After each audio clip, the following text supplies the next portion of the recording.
Good morning, ladies and gentlemen, and welcome to the webinar today, Old Wine in New Bottles, which is hosted by the BPF, the representative body for the UK residential and commercial real estate companies, and the UK PropTech Association, which is a member organisation driving the digital transformation agenda within the property industry.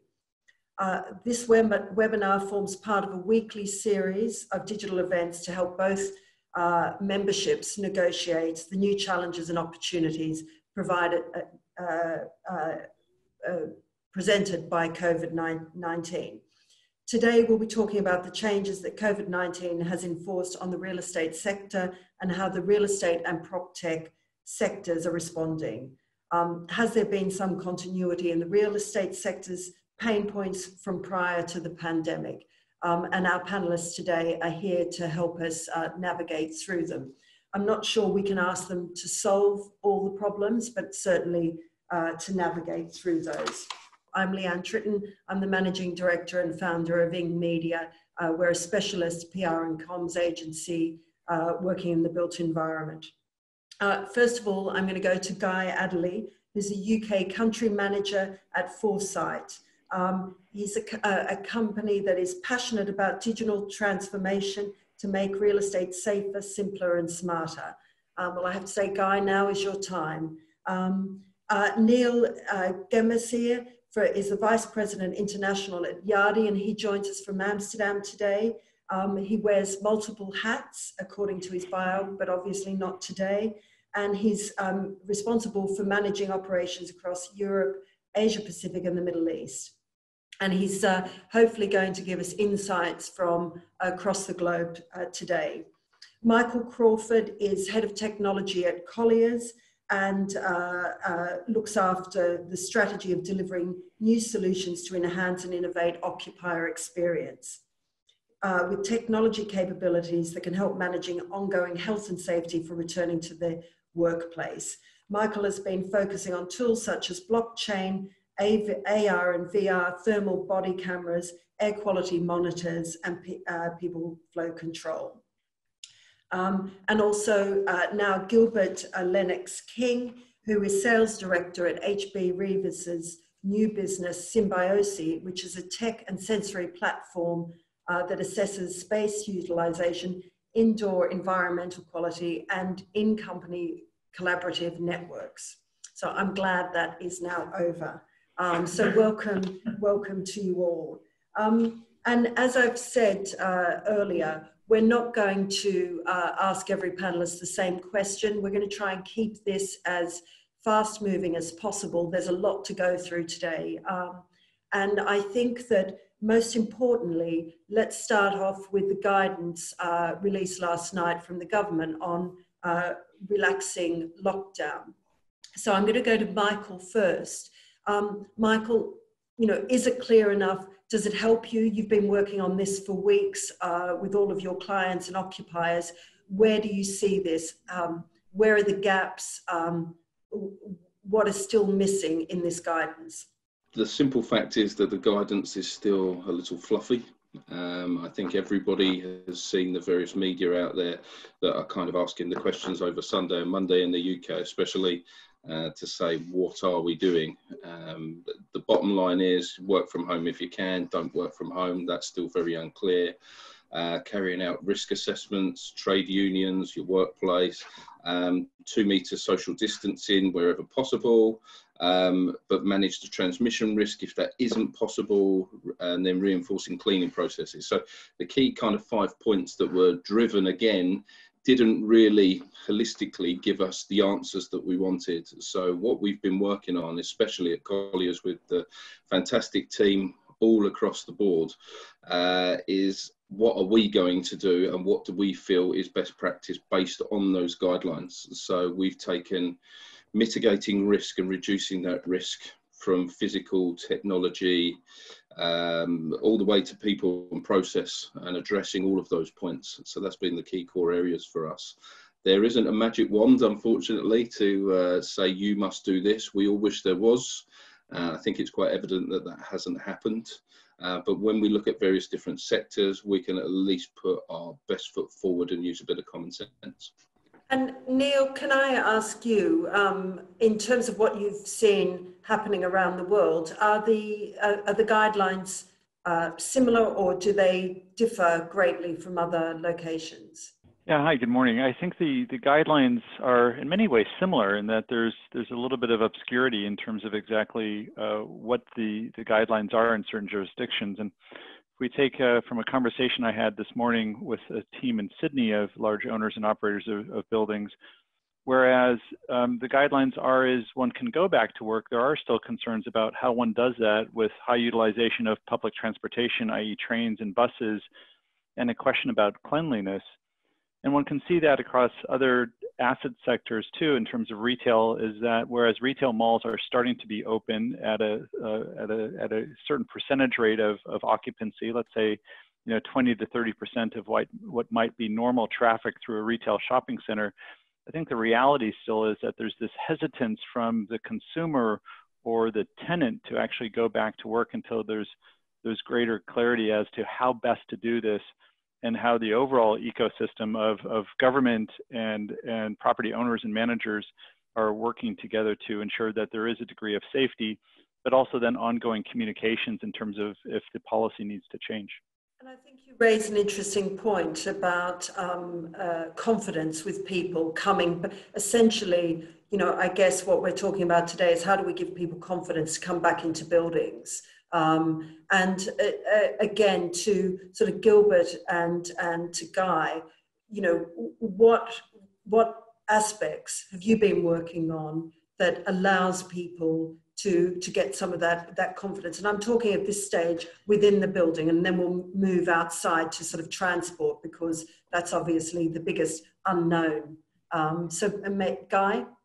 I guess prior to COVID-19, occupiers were kind of really interested to know who has been in and out of their properties.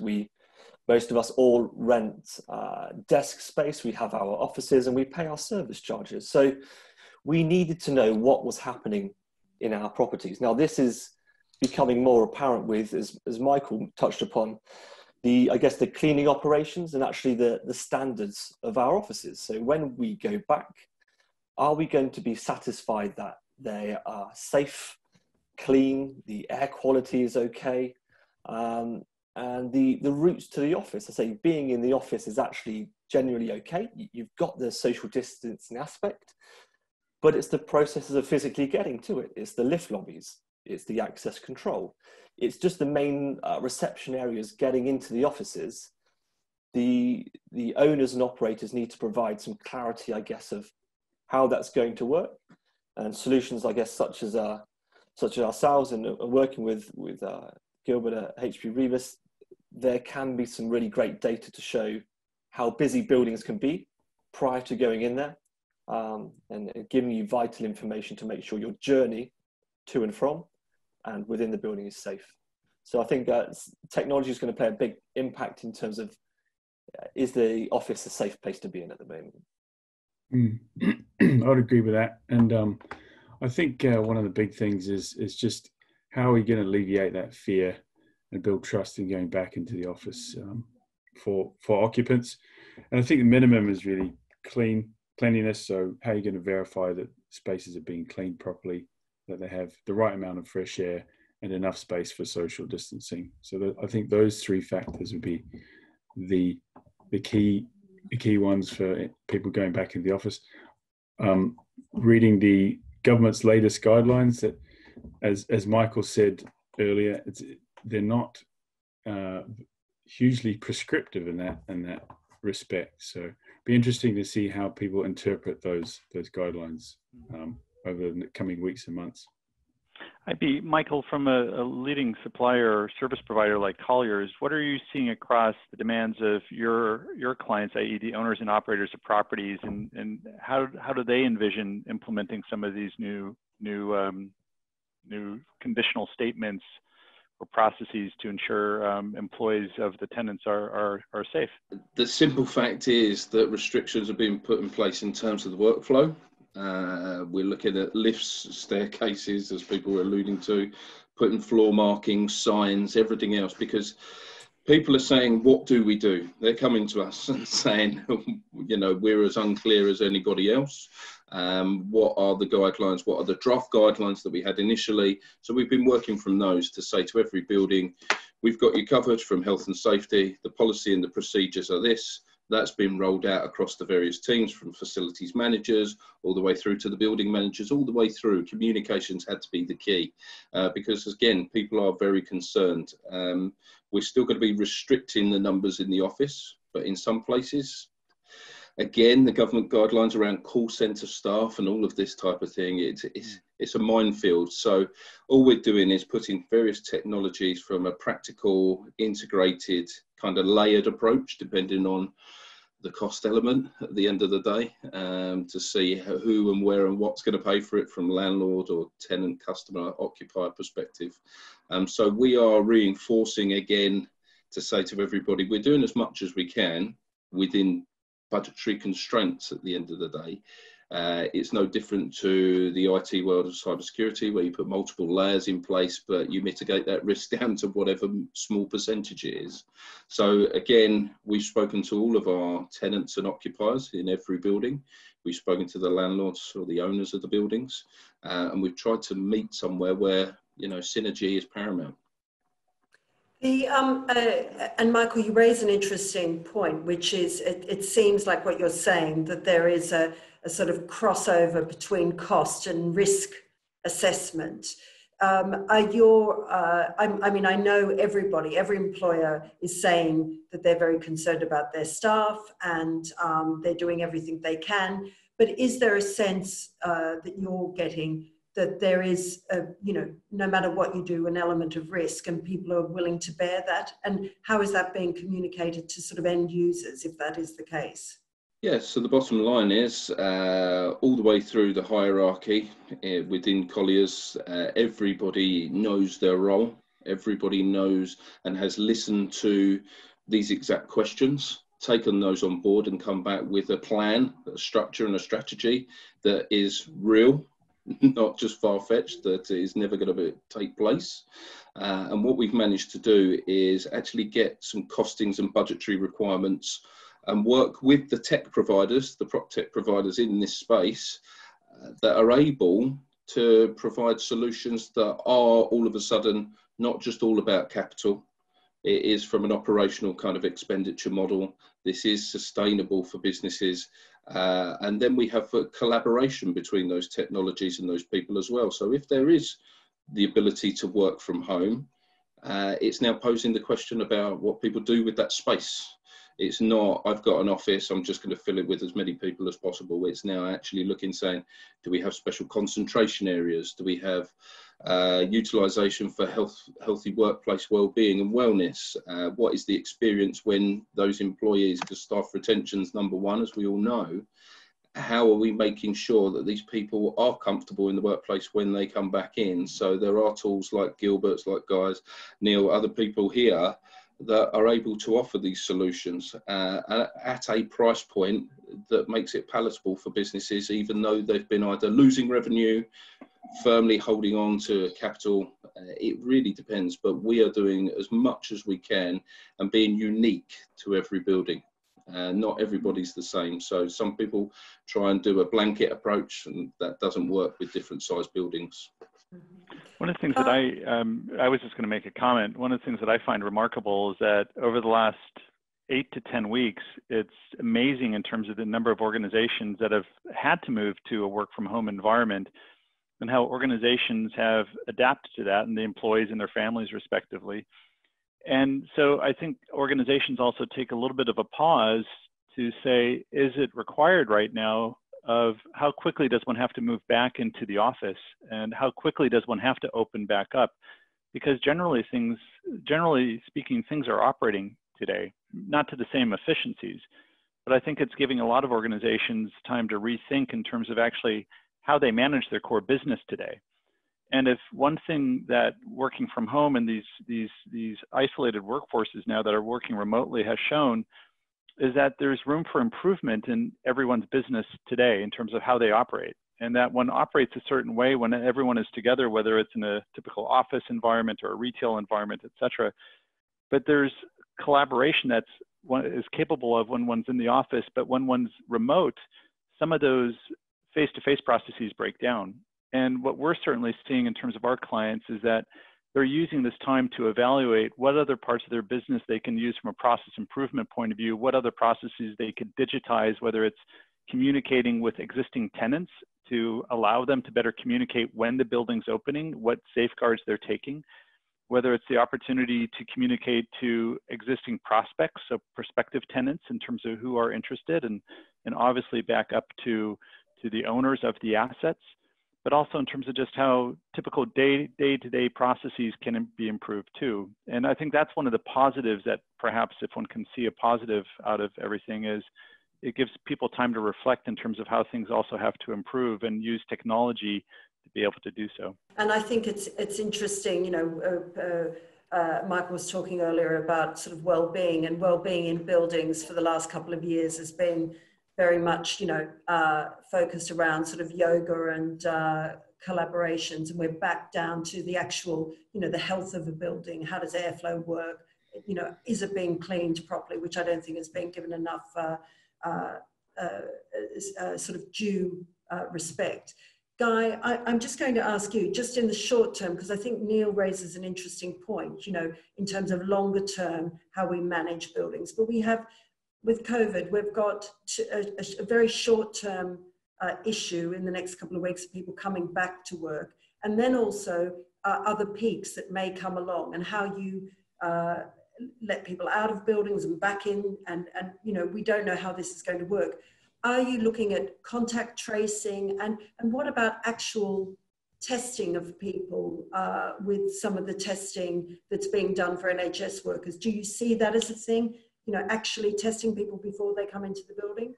I probably wouldn't say I'm an expert in the field of how and should and can we all be tested. I think the key part is understanding how and who is in the office space. In terms of actual contact tracing, it's one which I've spoken about a lot recently in terms of is it ethical? People are scared about data hosting. What is going to happen with that information? And you've got kind of two camps of people.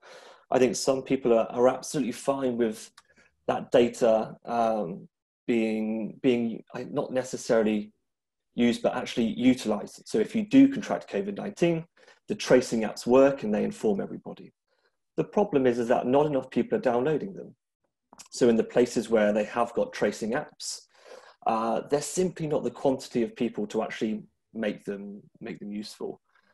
What we as a business have seen is our clients, and please say kind of Colliers are one of those. They're keen to understand who is going in and out of their buildings prior to the phased move, because it's not going to be all of a sudden the whole workforce goes back in. It's going to be in drips. But prior to that, there's a huge amount of work going to be needed to allow us to go back into the office. And this is going to be a critical thing. And I think the government are trying their best at giving guidelines, but I think they need a little bit more clarity around what it's going to be. But we're looking deeper into contact tracing. The likes of Apple and Microsoft have released their open source code for companies such as ourselves to look into how we can do person-to-person contact tracing. But right now we're helping real estate companies with people to buildings. So at the moment you have got engineers, you have got cleaners, you have got security guards still going in and out of properties, whilst we have the ability to work from home. So that's key now, understanding who those people are and where they're going in the buildings. So that's what we're finding from our clients at the moment. If I could just add to that, Leanne, we had experience within HP Reavis where a couple of our team members went on a trip in early March. They went on a trip to Hungary on site, and they came back later found to have contracted COVID-19 using very accurate indoor location that we already had, we were able to see where those individuals actually went in the building, so we could have those areas cleaned very, very deeply, and who they interacted with, so they were able to be tested. That wasn't something that was a use case that we had intended. It was just something that having the technology there we were able to react to. So I think one of the things I think Michael alluded to earlier was having this technology in place enables you to react to situations quicker, and having the information enables you to react in a better way, I would say, than if you didn't, because you'd basically be flying blind. Right. And I've got there's a very interesting question from one of the members of the audience, and that is there one technology that you can see emerge when we return to the office? And if so, and what is it and why? And I think that's very interesting for me, because, understanding all of these things that are coming at us now. I mean, as an owner of a business, every day I'm getting everyone selling me something, and it's a minefield. So what actually works? Michael? Yeah, you're very true. I get a lot of those emails, phone calls and LinkedIn's. The bottom line is there isn't one size that fits all, but that does mean that there are a layered approach. Starting off with the core of the building for a very low cost is a very simple strategic approach to make sure that you've got the fundamentals done that apply to a governance standard, whether it be reset, well, working towards whatever it may be. That's a very good starting point. That gives you the internal of the building. That means that everybody is quite happy, comfortable. You can put physical screens up.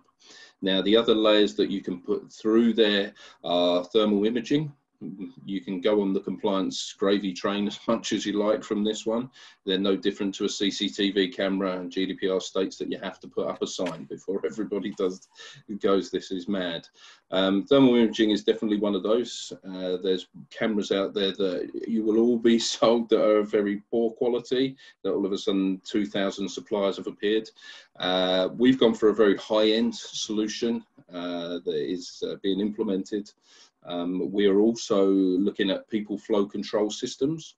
So the best way to describe it for people is a stop-go system. If you go to a water park on holiday and you see a green or a red light, and the slide is clear at the bottom, we're going to be applying this to staircases, because some buildings don't have up and down staircases or lifts for access control to say, can you go in, can you not go in? Because it's really hard to marshal that. So if you want kind of some starting areas for return to work, the integration of access control systems that we've already got, don't forget that if you utilise what we have today, we don't have to spend money, we just have to work smarter. If you wanted to start off with an initial layer of protection that will mitigate your risk down, that's where I'll be starting. I think the interesting question, though, is that does the workplace change because of this? And so if we think of the very concept of social distancing, and both government guidelines as well as just in terms of company guidelines, will the density of the office remain as it is today? And over a period of time, with workplace-based activity type of layouts and open office spaces, the density of people in space has generally gotten denser. But does this then change the number of people that will work out of the existing spaces, or do we just see a decrease in the amount of people working in those spaces on a day in and day out basis? I think that's an interesting question that we'll see as corporates also then heavily influence the amount of space that they need moving forward versus what it traditionally has been in the past. And that will also then cause owners and operators and service providers to rethink capacity planning and overall workforce planning. I think that's really kind of a big unknown, and only time will tell in terms of how a traditional office environment comes back into a steady state and how that changes over time. I think, Neil, just if I may add a point there, that's exactly right. It's going to be interesting, but I think we can help give the confidence for people to return back to home, because I heard something on one of these areas of this before, that we've got more technology in our homes than our office, which is a great statement. It's so true. Yeah. The simple fact is we need to make offices more attractive for us to want to go there. It's not just about feeling safe and infection and everything else. if you can tell that actually this is a more fun place to be, as well as get all of your work done and enjoy going to work, because some people like the mental transition of going to work. They find it very difficult to be at home. I do, with the children around and everything else. We've all probably experienced this. It makes life very difficult. So I like that mental transition. It gets you away from it and you can switch into that. So it's all about what you do with that space. It's landlords especially can look at this and go, I need to make my asset more valuable. I need to make it attractive to people, because once that's more attractive, I'm going to adopt or actually get the best leases and values from the occupiers that are happy to pay those prices. What do we think about other sectors though? Retail and industrial, and so these are all different sectors that are being equally impacted by both either the economic situation today, but also in terms of as people think about safety for the workers who work in those environments. Yeah, I think autonomous, robotics, AI, all of these things that Amazon are leading the way. I think it's very dangerous in kind of the retail sector. I mean, globally, what's gaining attention in terms of investment in retail, it's actually going up at the moment in startup businesses. So there's a lot of in-store retail tech that's around. Instant food delivery is a rising avenue. There's digital connections. All of these things in retail are booming at the moment, funnily enough, because there's a different way of doing business. You know, it's the Blockbuster and the Netflix thing again. We've just taken a massive leap forward. We were all doing this before COVID. It's now just ramped up, and what we need to be aware of is logistics, warehousing. What we're doing with those spaces is becoming smarter. Michael, you may have to explain the Blockbuster analogy to some folks who have never known renting cassettes and other things, but maybe we'll let that pass. Yeah. Again, a question from the audience about how do landlords and property managers prioritize which tech to introduce into their buildings now? And I'm going to take that on another step. And I don't know if this is controversial or not, because you're all running prop tech businesses. But one of the things in the sort of the mainstream community has been the discussion about science and working across borders, sharing information, understanding what works, what doesn't work.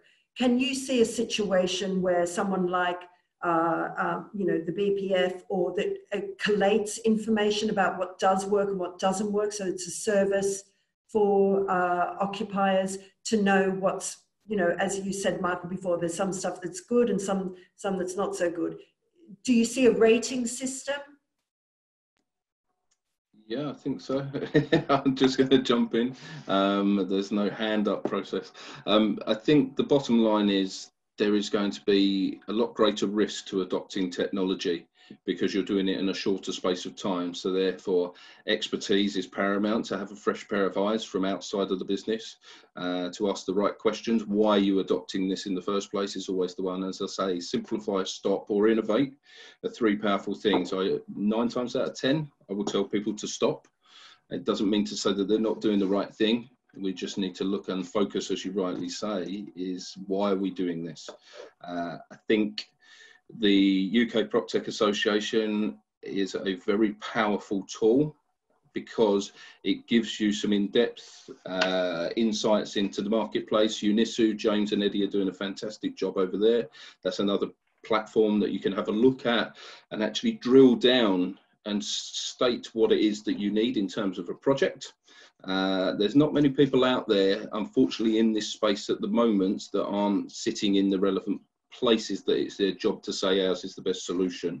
So I think from an external point of view, rather than being a provider of that, and to quote Guy Adderley, it's the bridging of the prop tech to real estate is something that we really need to focus on. There is danger out there, but there are people out there, if you know where to look, that can help you on that journey. I would just add the other thing I think that landlords and owners, investors are looking for right now, though, is to understand risk, i.e. tenant risk. So there's one thing in terms of getting people back into, from the workforce back into the buildings, but it's another thing for the landlords to understand which tenants are at risk and how to handle these these requests for deferrals and abatements, in essence, in terms of both the accounting treatment as well as just in terms of the ability to pay.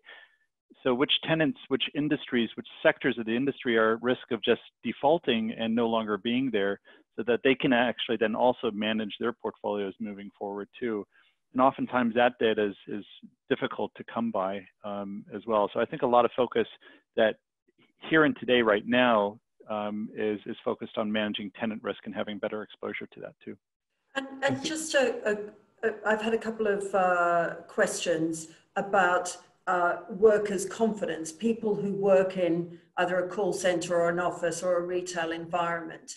I mean, a lot of the discussion is how you're engaging specifically with the occupiers or the businesses. How do you see the technology working direct to the individual inhabiting buildings? And giving people confidence that, first of all, you're doing the right thing in terms of managing the process and also managing data. You know, confidence around data as well as coming back into the office is absolutely key, isn't it? So how do you see your businesses addressing that? I'll provide maybe some initial insights and pass it back, but I think one of the big areas of focus for corporations or corporate occupiers has kind of been that employee experience within the workspace itself. And so owners and landlords have traditionally just been focused on, quote unquote, the tenant, i.e. the company that's renting space versus the experience of the employee. And there's a number of different prop tech and innovative companies that have focused on doing more of that. The interesting thing there is that in order to add value to that process, you have to opt in to the community. You have to opt in to the ability to share your information, share who you are, share, you know, what you're doing in the space, or be tracked by beacons and other Wi-Fi technologies, et cetera. And so I think that's all very interesting, and that those platforms then also enable one to be able to better communicate to those employees in terms of what's happening in the buildings, what's happening in the community, in the space around them, and other travel arrangements that they may see. A lot of investment going in that area. Yeah, I'll jump in to say the confidence, and as Michael said, a lot of people have been utilizing technology and they have the systems in place already. But this is a real chance for to PropTech to make things easier. So actually having those ratings, having building certifications to prove, to show back to the tenants that they're actually safe. And moving away, I think PropTech's number one competitor is probably still Excel spreadsheets or paper. we still battle against it. The irony of reading the government's returning back to work, the picture of visitor sign-in is a lady holding a clipboard with a pen and paper. It is quite ironic, because how many people would like to go to a building to physically pick up a pen that 100 or 1,000 potential people have picked up beforehand? So this is going to bring to light PropTech. It's going to bring to light real estate organizations who either have technology and they can happily share data and are open about it, or it's going to highlight the ones that are perhaps not quick enough to adopt. Because those ones who have the good air quality, have the ability to be transparent with their occupiers, so the likes of myself renting my office space, to the landlords to provide them data, is going to be critical. The ones operating off pen, paper, and Excel spreadsheets can provide that, but it's not best use of their time. So this is really going to shine a light on efficiency. And is what we've been kind of trying to promote, is efficiency and making sure people, staff are productive and not spending hours and hours sifting through paperwork to find information that is readily available through the use of clever PropTech. So that's going to be critical. It's just about transparency, being able to check your building online and understanding what the status is. As Michael was saying, the kind of the green light to go. Is my building green light or is my building red light? Can I go to it? Can I not? So that's guys, so do you foresee kind of like big dashboards like you see in UK train stations, in terms of everyone in the lobby is waiting there to understand in terms of what the capacity of the building is, how many people are on the floors, and deciding do you enter or not, or is it safe?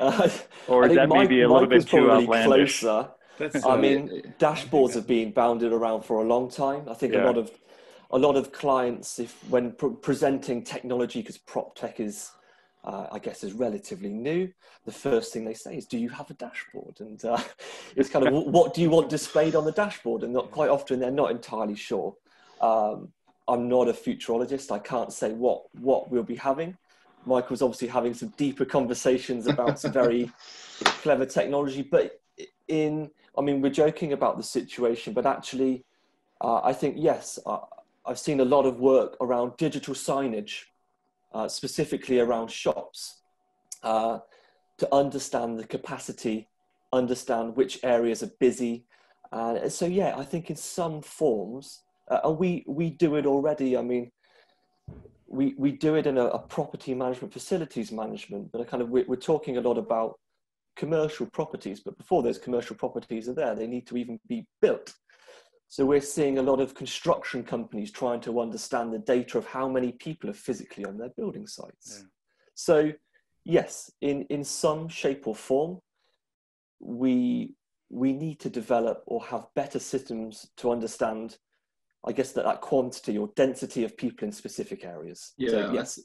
I think just to jump in there, Guy, is things that Gilbert's business does at the end of the day are these types of space optimization, management, etc. The raw data's there, we've got it around us, we just don't know what to do with it, how to interpret it, and what that really means.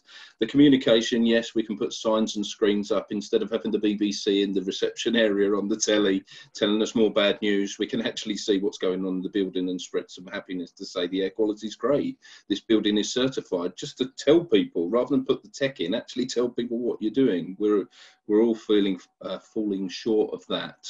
Some of us got the best solutions in the world, but the best thing about this is all of these solutions can be put into like just one platform, and it's modular based, so you can pick it up, drop it, implement it, no matter what size and type of business you are, whether you're retail, logistics, manufacturing, walkways of where you can and can't go through, and all the usual stuff, not just offices, because there's multi-layers to these.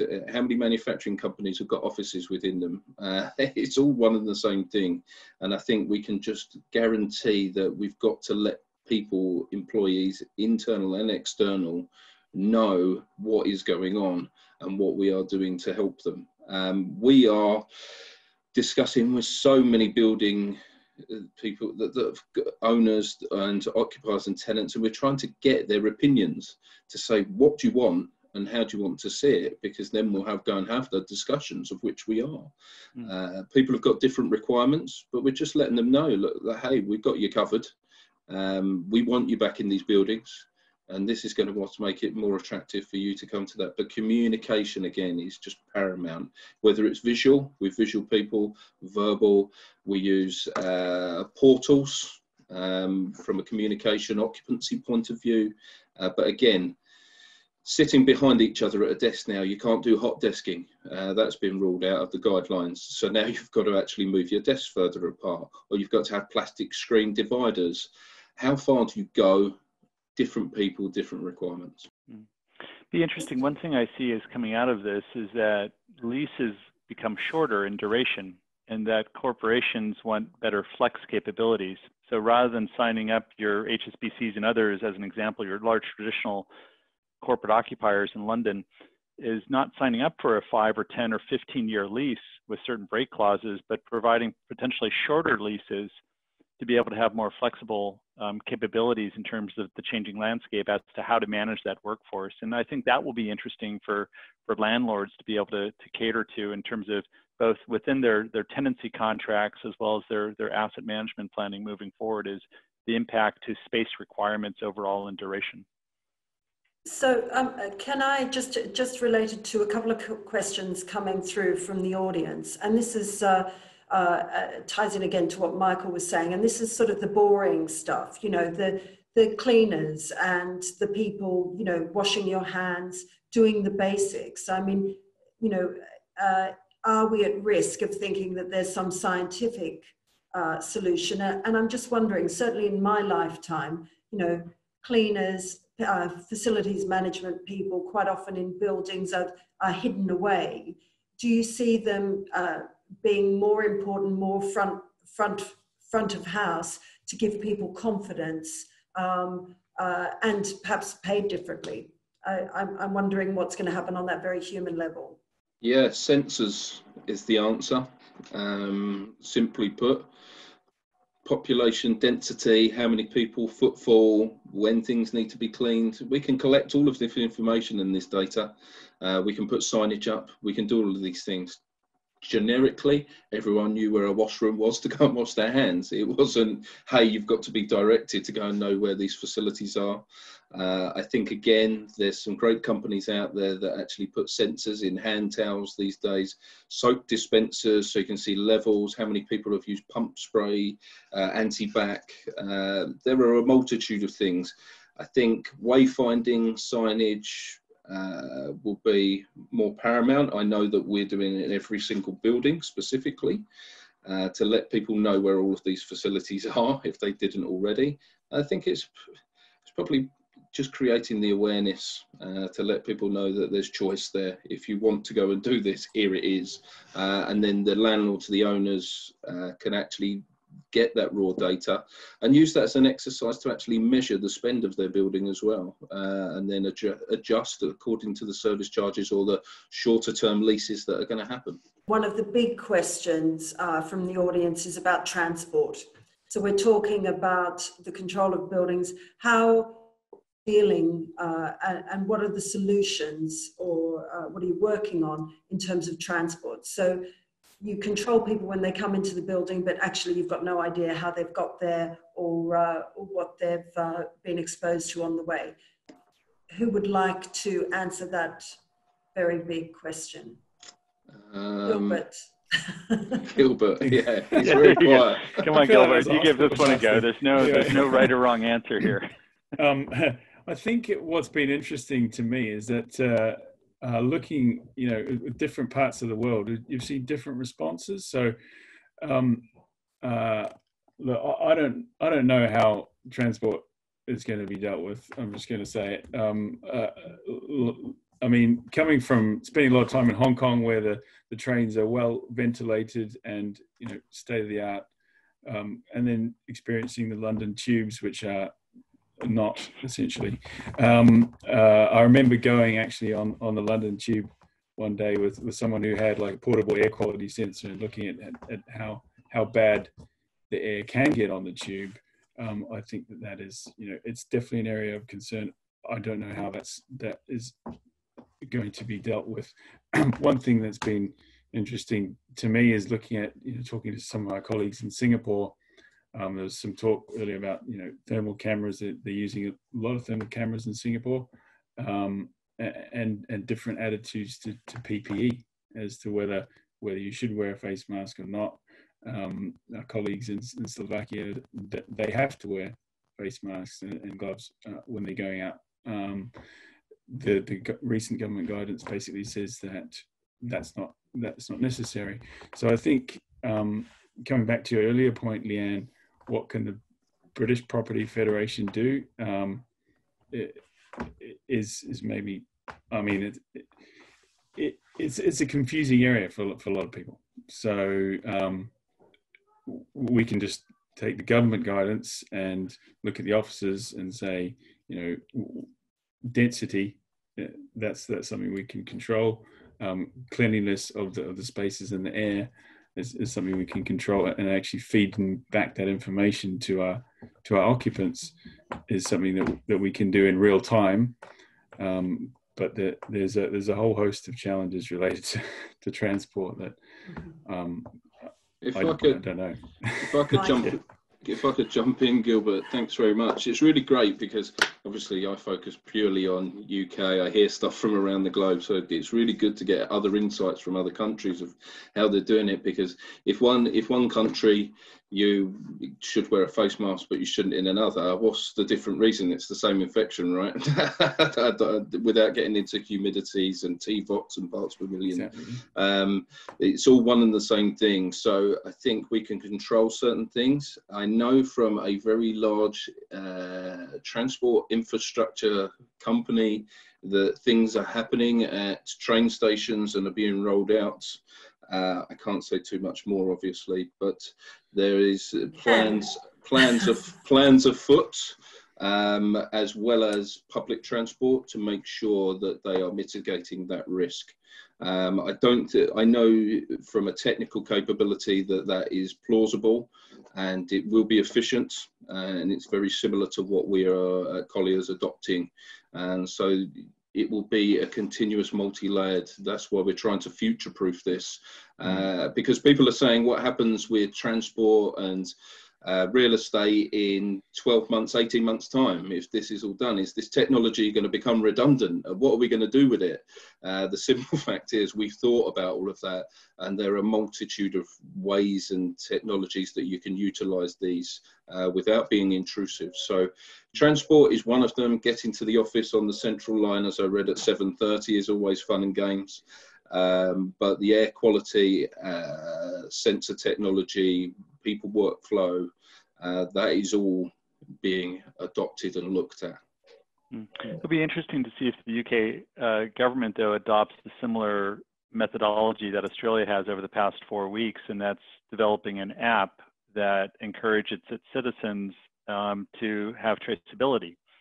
And if you look at Australia right now, out of the population of X amount, there's about 45 million people that have downloaded it. But I also find interesting in talking to my colleagues down there that there's generally a pushback, not by your quote unquote older generation, but ironically with your younger generation as to whether they should use the app or not, because they're concerned about data feeds. Yet the same, call it a millennial generation, is very much of an adopter of social media and using other tools like that. But I think that would be one thing to see whether the UK government adopts it, and perhaps also something that the BPF can consider in terms of, as it looks at its lobbying efforts to ensure safety within property, whether it should be adopted on a broader basis. Someone has asked about, you know, it's all about trust on data. And one of the great things would be if you could integrate the technologies so you're sharing, you know, aggregating all of this data, but that represents its own problems. And we have a trust issue at the end user. Guy?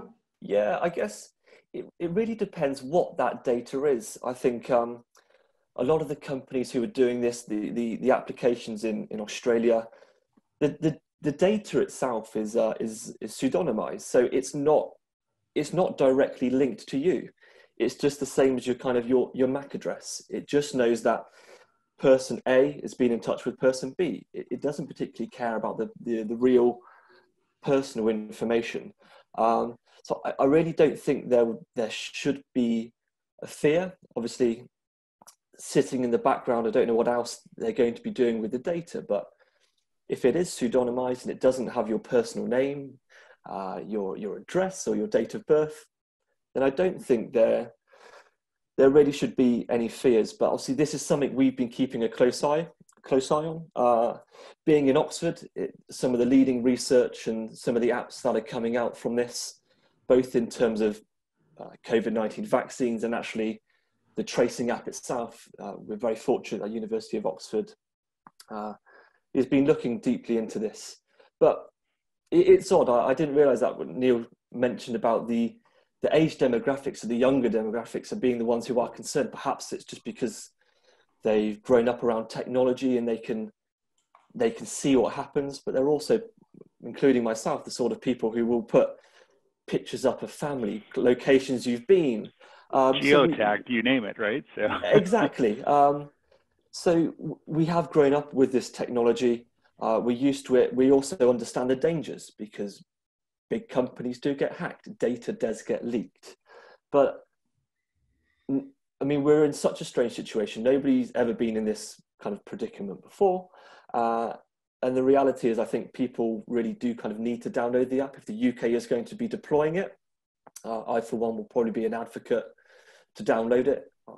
just to make sure that people are safe, because I would like to return back to a bit of normality as soon as possible. And if that is a measure and a meter for us to be able to do it, then great.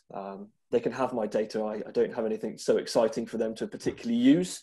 If they think there is, then fantastic, but I don't think my life is that exciting. Guy, I think you've moved into the territory. My dad, who's nearly 80, he keeps telling me he's downloading what's needed because he's got nothing to hide. I assume you must be boring like him. The younger ones have exciting things to hide. That's probably why they're a bit more nervous. Maybe so. Maybe so. A very interesting question from the audience. And, you know, we've talked a lot about getting people back to work, back into office buildings or logistics factories, those sorts of things. But what about the residential sector? You know, you look at PRS, build to rent at the moment, that have very much sold themselves on this communal living. Have you any information or any feedback on what they're doing, I guess, to keep people, their tenants who exist now, how are they managing those spaces? And have we anything to learn from those sectors? Yeah, I'll speak to that. We're a big provider of technology platforms for just a large portion of the UK and Irish build-to-rent and PRS communities, and I think residential properties and student properties overall are a bigger adopter of technology and end-to-end technology. And so if you take the entire marketing and the leasing cycle, the online transaction cycle, all the way through to resident services, I think it's much more prevalent than in most commercial platforms. I think and what that though does in essence is allow the operators of the properties and the service providers of the properties is to be able to communicate much more effectively back out to the residents that sit within.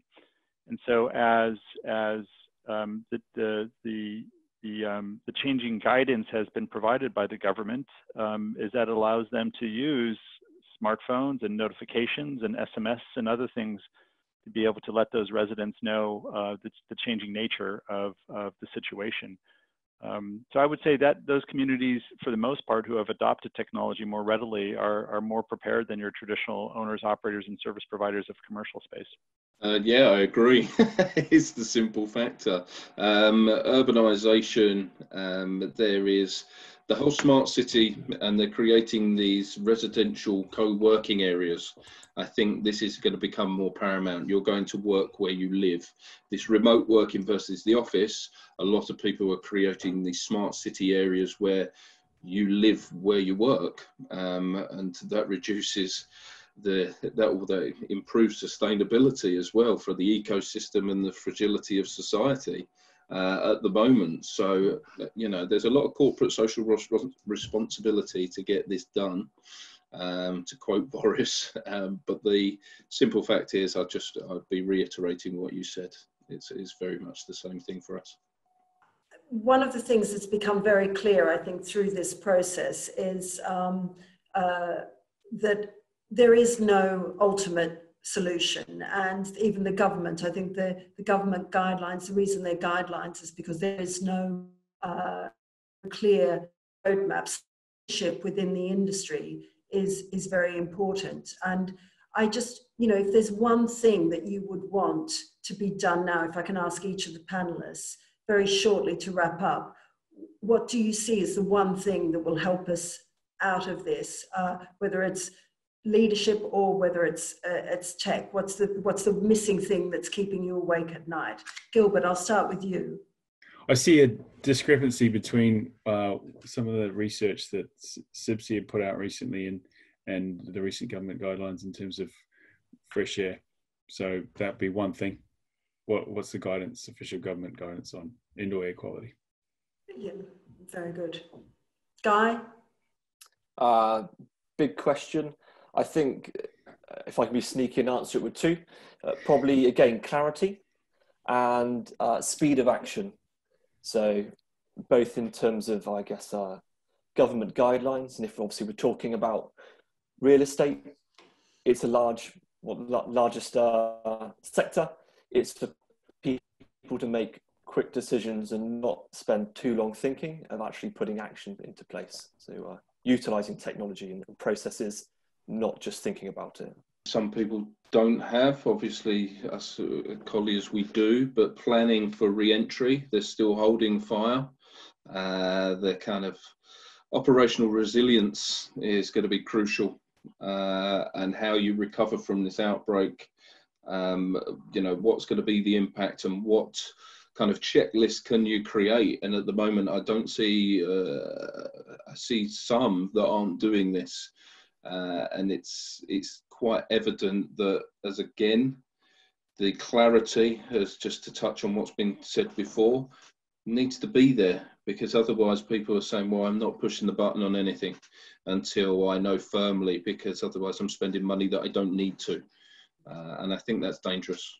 I think with the ever-growing time frame to get back to the 1st of June or the 2nd week of June or whatever it's going to be, it's imminent. How quickly does 3 weeks go? People have still not got their re-entry checklists and their operational resilience in place as the new normal. I would say is don't wait for government guidelines to be clear, and more importantly, though, don't expect normalcy to return as it was in 2019 and before. I think the world has pivoted, and things will change in terms of the space that corporate occupiers need, the technology that one expects to have on public transportation and throughout building management systems, and overall workspace requirements will change in terms of how people operate moving forward and the types of sectors and assets that they require. And so now is the time to be innovative, take a leading action and move forward rather than wait, and have an expectation that in a month or two or post-summer that things will return to normal, and we'll have the same number of people in pubs, and we'll have the same number of people in shopping malls, and we'll have the same density within office buildings. I don't see that happening, and I think people need to start taking actions today to be ahead of the curve rather than awaiting clear and concise expectations and guidelines from the government.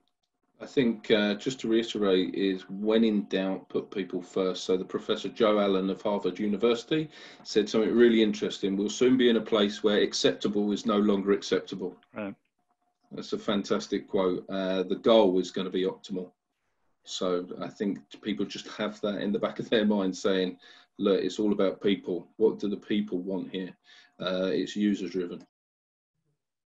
Well, I think they're really powerful thoughts to sort of end on. And to Neil's point about leadership and waiting for someone else to tell us how it's going to work, I don't think that's going to happen. We have to make those plans ourselves as an industry. And to that end, I want to thank the BPF and PropTech UK for what they've done in terms of this series, because it's about sharing information as much as anything. And I hope that was useful. I found it fascinating. Thank you to Gilbert and Guy and Neil and Michael. And thank you to our audience for staying on. Have a good day.